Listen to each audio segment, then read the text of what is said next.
Today I'm going to show you how I painted my female and male beast patients from Bloodborne the board game right after this.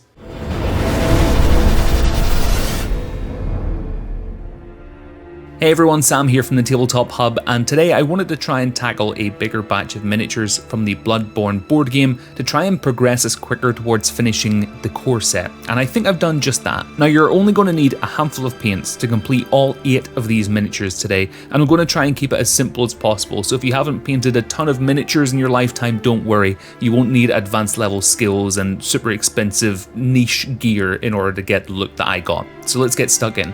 Let's start with the female beast patients, because they're actually the trickiest in this whole tutorial, believe it or not. First of all, I primed them with Citadel's Xandri Dust and then got my airbrush and from an angle began to very lightly spray some of Army Painter's Army Green onto the fringes of the clothing. We're spraying at an angle and not straight on, so that it encourages the paint to kind of spread in a nice gradient up the cloth. Now in the artwork from the game, the clothing here is really pretty dirty and mouldy, and adding a hint of this green helps communicate that and add a nice gradient of colour up the cloth. Now if you don't have an airbrush, you could dry brush the army green onto the miniature, or if you have the skills, you could glaze it on too, I think that would probably work. I'm not really that great at glazing, so maybe a professional glazer can tell us down in the comments. Just refrain from adding too much of the green. We only want a light coating, and we'll add more clarity to it in the next few stages, so if it's not overly noticeable, try and refrain from continuing to add more until it's super obvious. Next I got Army Painter's Skeleton Bone and dry brushed the clothing, paying particular attention to the folds and bends in the clothing to add some subtle wear and tear there.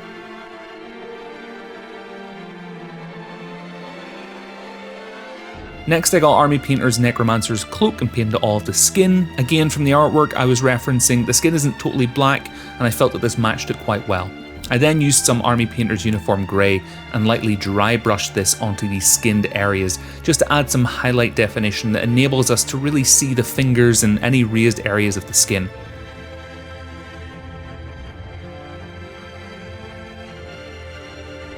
To top all of this off and really help the colours blend together, I added a very light coating of Citadel's Nuln Oil Wash. Now we don't want to add massive loads of Nuln Oil here, as we don't want it pooling anywhere really, and we don't want it to be overly noticeable that we've actually used it. This is just to darken down our colours a little bit and just help them all blend together. And what you will notice is that it really helps take away or reduce any dustiness in our dry brushing layers. And probably what you will notice as well is that when you add this Nuln Oil, the Army Green, the dark green areas that we've added really come to life and they're much more visible.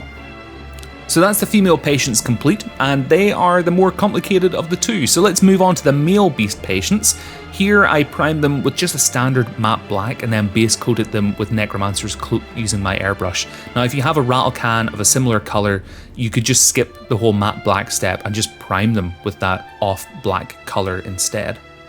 Then for the rest of this tutorial, it's pretty much just a ton of dry brushing, which is super simple. So for the first dry brushing layer, I used Army Painter's Uniform Grey and then added a highlight dry brush layer using Army Painter's Ash Grey. Now for the highlight dry brushing layer, I used this very sparingly. We just want to add a hint of the Ash Grey to bring out the highlighted points of the miniature, and we don't want the same coverage on the model that we're aiming for when using the Uniform Grey dry brushing layer, for example.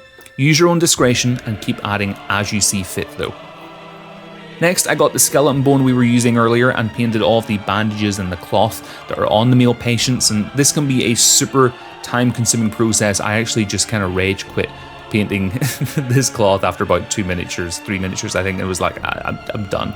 There's a lot of cloth on the model, so if you want to add variety like I did, feel free to skip the odd bandage or two. No one will notice, I hope, and it saves our sanity.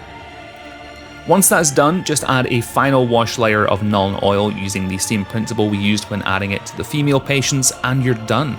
It's super simple. Even though I'm slightly biased, I think they look really great as well. Now if you want to add a really nice final detail to the male patients, you can make the cloth bandages look really stained with blood by getting a nice dark rich red, watering it down tons and then just adding it very sparingly like a glaze, and it just kind of soaks through it as blood would, I assume. Now, I show you how to do this in more depth in my Father Gascoigne tutorial, which you can check out by clicking the top right of the screen. I just want to save you time by not going into it in this one. So if you want to check out how I actually did that and get a similar look, you can check out that tutorial there. But folks, that is it. That's how I painted the Beast Patience from CMON's Bloodborne the Board Game. Now, if you found this tutorial helpful and you'd like to see my future painting guides, hit the subscribe button. I try to upload a new video every couple of weeks, but until next time, have a great week, and I'll speak to you all soon.